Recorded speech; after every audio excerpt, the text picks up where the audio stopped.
Hello friends, cook with তিয়াসাতে সকলকে স্বাগত। আজ আমি একটা মিক্সড ভেজ রেসিপি বানিয়ে দেখাবো। আর এই রেসিপিটা কি করে ঝটপট বানানো যায় আর কতটা টেস্টি করা যায় তা এই ভিডিওতে দেখাবো। তবে আসুন রেসিপিটা শুরু করি। মিক্সড ভেজ রেসিপি বানানোর জন্য সর্বপ্রথম বাসমতি রাইস 1 ঘন্টা জলে ভিজিয়ে তারপর ছেঁকে ভালো করে জলটা ঝরিয়ে নিয়েছি। এদিকে একটা হাঁড়িতে পরিমাণ মতো জল দিয়ে ফুটতে দিয়েছি। এবার জলের মধ্যে দিয়ে দিচ্ছি একটা তেজপাতা, এলাচ, লবঙ্গ, দারচিনি একটু ক্রাশ করে নিয়েছি, এটা দিয়ে দিচ্ছি। 1 ফোঁটা সাদা তেল দিয়ে দিচ্ছি।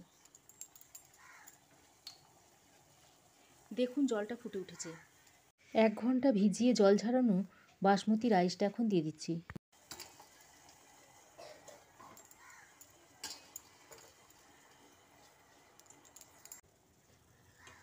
রাইসটা একটু নেড়ে দিচ্ছি।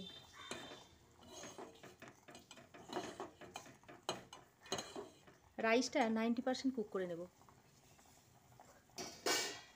রাইসটা 90% কুক করে ছেঁকে তুলে নিচ্ছি।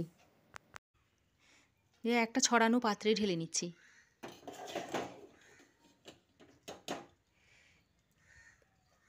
ফ্রাই প্যান গরম করে 1 চামচ সাদা তেল দিয়ে দিচ্ছি। ফোড়নে দিয়ে দিচ্ছি 1 চামচ গোটা জিরে, একটা কাঁচা লঙ্কা,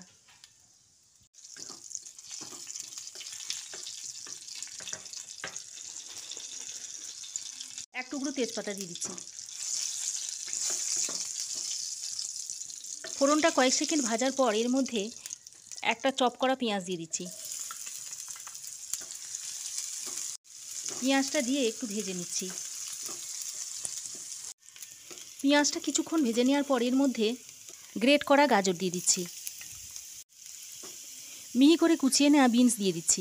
একটু মটরশুঁটি দিয়ে দিচ্ছি। এবার একটু এগুলো ফ্রাই করে নিচ্ছি। তারপর ঢাকা দিয়ে লো টু মিডিয়াম হিটে 3 থেকে 4 মিনিট কুক করে নেব।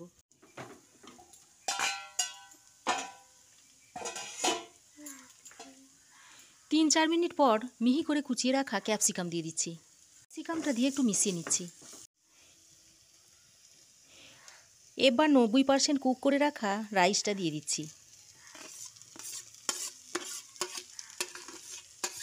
রাইসটা দিয়ে সবজির সঙ্গে মিশিয়ে দিচ্ছি।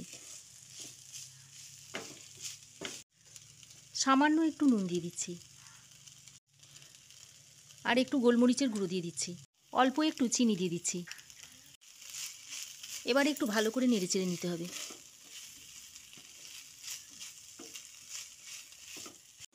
এবার একটু হাতে করে ঝাঁকিয়ে দিচ্ছি।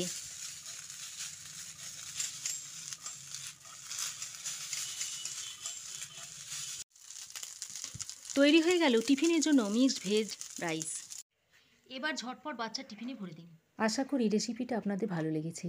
ভালো লাগলে একটা লাইক, শেয়ার ও কমেন্ট করবেন। পাশে থাকা বেল আইকনটা অবশ্যই প্রেস করবেন, তাহলে চ্যানেলে যখনই কোনো নতুন ভিডিও আপলোড দেব সর্বপ্রথম নোটিফিকেশন আপনার কাছে গিয়ে পৌঁছাবে। আবার ফিরে আসবো নতুন কোনো রেসিপি নিয়ে নেক্সট এপিসোডে।